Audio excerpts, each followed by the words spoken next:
One thing I've noticed about mainstream media, when they're trying to pull the wool over your eyes, they're going to keep plenty distractions to keep you from seeing the obvious, and how all these individuals have special ties and connections that can keep them out of the limelight, unless of course some other individuals call them out, which is what happened to Jussie Smollett.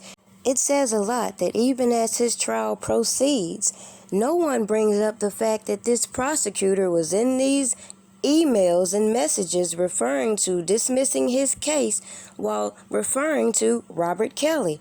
And nobody is pushing the issue as to the corruption that has been displayed with these prosecutors, the attorneys, and these media outlets pushing these narratives. Over in Chicago, a break, at least for a minute or so, for actor Jussie Smollett, who's been on the stand in his own criminal trial, speaking in his defense. He's facing 6 charges. Do you remember this related to this attack he's accused of orchestrating against himself in 2019?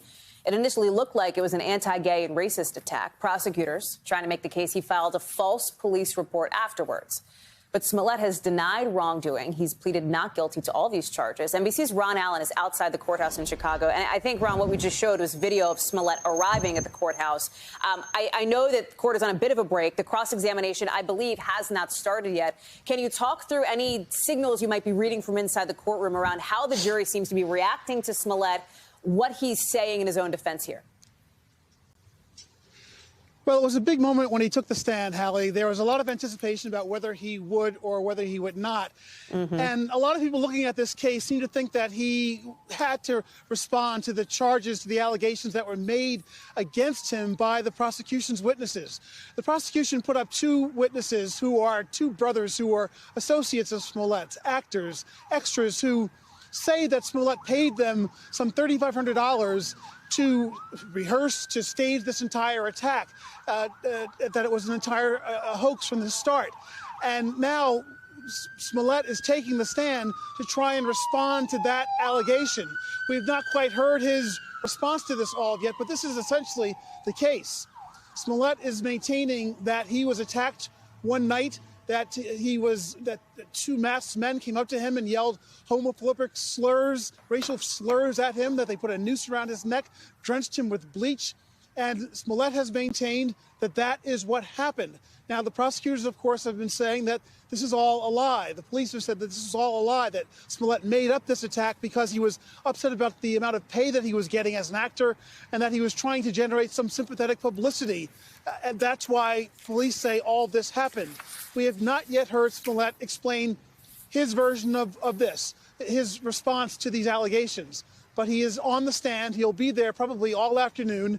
This, again, is the key moment in the case. He is the 5th witness to testify for the defense. He will probably be the final witness. And this case could go to the jury as soon as later today, tomorrow, whenever Smollett finishes his direct testimony, and then whenever he faces what we expect to be a very aggressive and brutal cross-examination.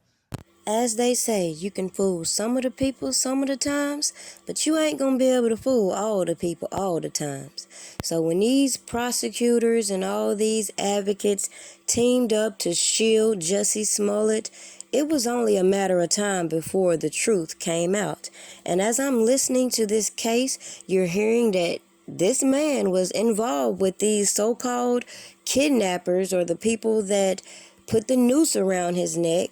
They were involved in drugs and so many other questionable statements that have been made to imply some gay for play activity. Nonetheless, you see that it all revolves around a publicity stunt that went left. And people are so close-minded when it comes to other individuals, they won't see that the same thing could apply. The only thing is, other people could have been pulling the strings. So let's make this make sense. When it comes to R. Kelly versus Jussie Smollett, we see how these people went into overdrive trying to shield him and put the spotlight on Robert Kelly. The problem is when the evidence doesn't align to what they presented to grand jury, we see all these agents coming on these platforms trying to implicate him in nonsense. But if people don't have common sense to recognize that the man who didn't take the stand, who still has open cases, is not going to authorize people making him further look like a dumbass on the internet, don't ask me nothing, okay?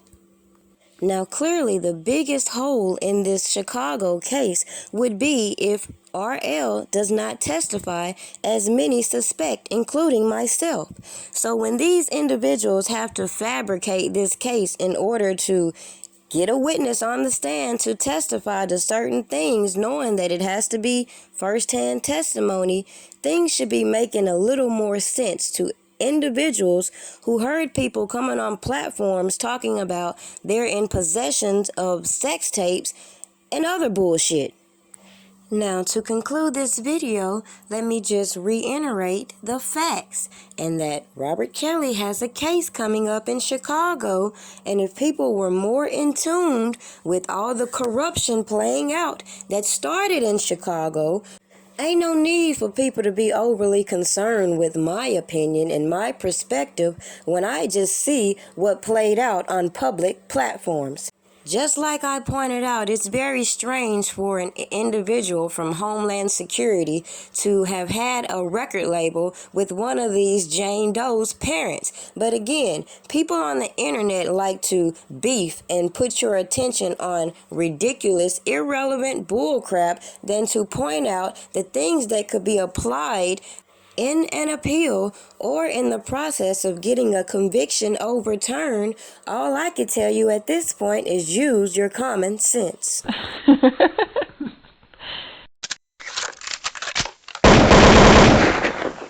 I'd like to thank everyone supporting the channel, and just to invite you to go and check out my site if you haven't already, pewdiepastries.com. We all have a dream, and as you can see, I intend to use my pastries to fund my own company. Cookie, I'm a cookie monster. Break your back, crack it open like a lobster.